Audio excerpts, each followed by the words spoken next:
Good morning class. आज हम हमारे दीर्घ आंसर क्वेश्चन कर रहे हैं। थर्ड लेसन हमारा डिवीजन के लिए चल रहा है। हमारा फर्स्ट क्वेश्चन है, महाभारत क्या है? इसका समालोचनात्मक संस्करण कैसे तैयार हुआ? महाभारत उपमहाद्वीप के सबसे समृद्ध ग्रंथों में से एक है।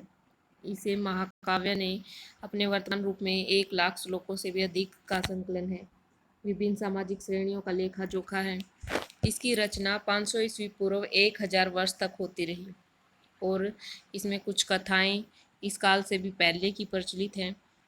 महाभारत की जो मुख्य कथा का है वो संबंध है वो दो बांधुओं से है, बांधो परिवारों से के बीच है और उनके बीच जो युद्ध है वो दर्शाया गया था। क्यों युद्ध हुआ था? सत्ता को लेकर के। इस ग्रंथ के कुछ भाग विभिन्न सामाजिक समुदायों के आचार और व्यवहार के मानदंड तय करते हैं। इस ग्रंथ के मुख्य पात्र प्राय इन सामाजिक मानदंडों का अनुसरण करते हुए भी दिखाई देते हैं। समालोचनात्मक संस्करण 1919 में प्रसिद्ध संस्कृत विद्वान थे वी.एस. सुक्थांकर। उनके नेतृत्व में एक महत्वाकांक्षी परियोजना आरंभ की गई। अनेक विद्वानों ने मिलकर महाभारत का समालोचनात्मक संस्करण तैयार किया। समालोचनात्मक संस्करण होता है कई अलग अलग ग्रंथों में पढ़ करके जो सब में एक जैसी बात दे रखी हो वो उसको आगे बढ़ाना।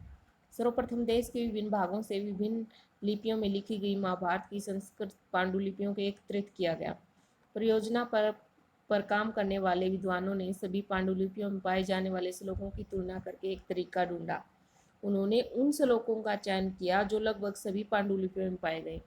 उन्होंने उनका प्रकाशन 13,000 पृष्ठों में अलग ग्रंथ खंडों में किया। इस परियोजना को पूरा करने में 47 वर्ष लग गए और इस पूरी प्रक्रिया को दो बातें विशेष रूप से सामने आई। पहली तो ये थी कि संस्कृत के पाठों के बहुत से अंशों में समानता थी। यह समानता समूचे महाद्वीप में उत्तर में कश्मीर और नेपाल से लेकर दक्षिण में केरल तथा तमिलनाडु तक की सभी पांडुलिपियों में देखने में आई। नेक्स्ट है, दूसरी बात ये थी कि कई शताब्दियों के दौरान महाभारत के प्रेषण में हुए अनेक क्षेत्रीय विभेद भी उभर कर सामने आए और इन विभेदों का संकलन मुख्य पाठ के फुटनोट्स तथा प्रीसिस्टों के रूप में किया गया और कुल 13,000 पृष्ठों में से आधे से भी अधिक पृष्ठों में इन्हीं विभेदों का ब्यौरा दिया गया है। देखा जाए कि ये विभेद उन गूढ़ प्रक्रियाओं के प्रतीक हैं जिन्होंने प्रभावशाली परंपराओं और लचीले स्थानीय विचार एवं आचरण के बीच संवाद के माध्यम से सामाजिक इतिहासों को रूप दिया है। ये संवाद विरोधी तथा सहमति दोनों को ही चित्रित करते हैं। इन सभी प्रक्रियाओं के बारे में हमारी जानकारी मुख्य उन संस्कृत ग्रंथों पर आधारित थी जो ब्राह्मणों ने अपने लिए ही लिखे थे। 19वीं तथा 20वीं शताब्दी में इतिहासकारों ने पहली बार सामाजिक इतिहास के विभिन्न मुद्दों पर ध्यान दिया और इन ग्रंथों को ऊपरी तौर पर समझा। उनका ये विश्वास था कि इन ग्रंथों में जो कुछ भी लिखा गया है वास्तव में उसी तरह से उसे व्यवहार में लाया जाता रहा होगा। और बाद में विद्वानों ने पाली, प्राकृत और तमिल ग्रंथों की सहायता से अन्य परंपराओं का अध्ययन किया। इससे ये भी पता चला कि आदर्श मूलक संस्कृत ग्रंथ आधिकारिक माने जाते थे, परंतु इन आदर्शों पर प्रश्न भी उठाए जाते हैं और कभी कभी इनकी अवहेलना भी की जाती है। चांडाल किन्हें कहा जाता है? उनके क्या कर्तव्य थे? चीनी यात्रिका फासियन तथा स्वयं तसांग उनके बारे में क्या लिखते हैं? ब्राह्मण कुछ लोगों को वर्ण व्यवस्था वाली सामाजिक प्रणाली का अंग नहीं मानते थे। साथ ही उन्होंने समाज के कुछ वर्गों को अस्पृश्य घोषित कर सामाजिक विषमता को और अधिक जटिल बना दिया था। ब्राह्मणों का यह मानना था कि कुछ कर्म विशेष रूप से अनुष्ठानों के संपादन से जुड़े कर्म पवित्र होते हैं, अतः अपने आप को पवित्र मानने वाले लोग अस्पृश्यों से भोजन स्वीकार नहीं कर सकते। पवित्रता के इस पहलू के ठीक विपरीत कुछ ऐसे कार्य थे जिन्हें दूषित माना जाता था, जैसे शवों की अंत्येष्टि करना, मृत पशुओं को छूना।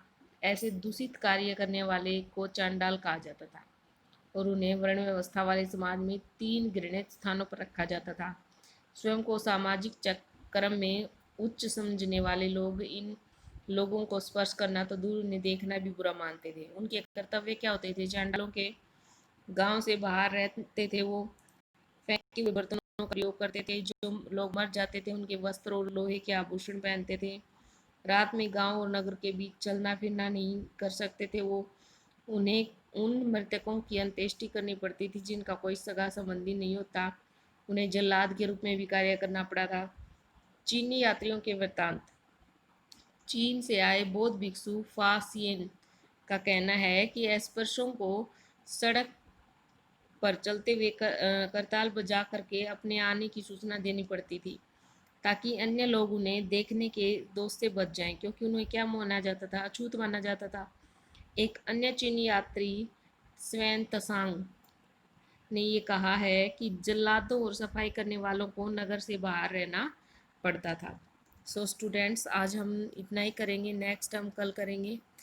आप अपने साथ साथ नोट्स तैयार करते रहिएगा, जिस बच्चे ने भी नोट्स तैयार नहीं किए हैं और जो ये क्वेश्चन आंसर हो रहे हैं वो अपनी नोटबुक में भी नोट करते रहिएगा और साथ साथ रिवाइज करते रहिए। Thank you, have a nice day.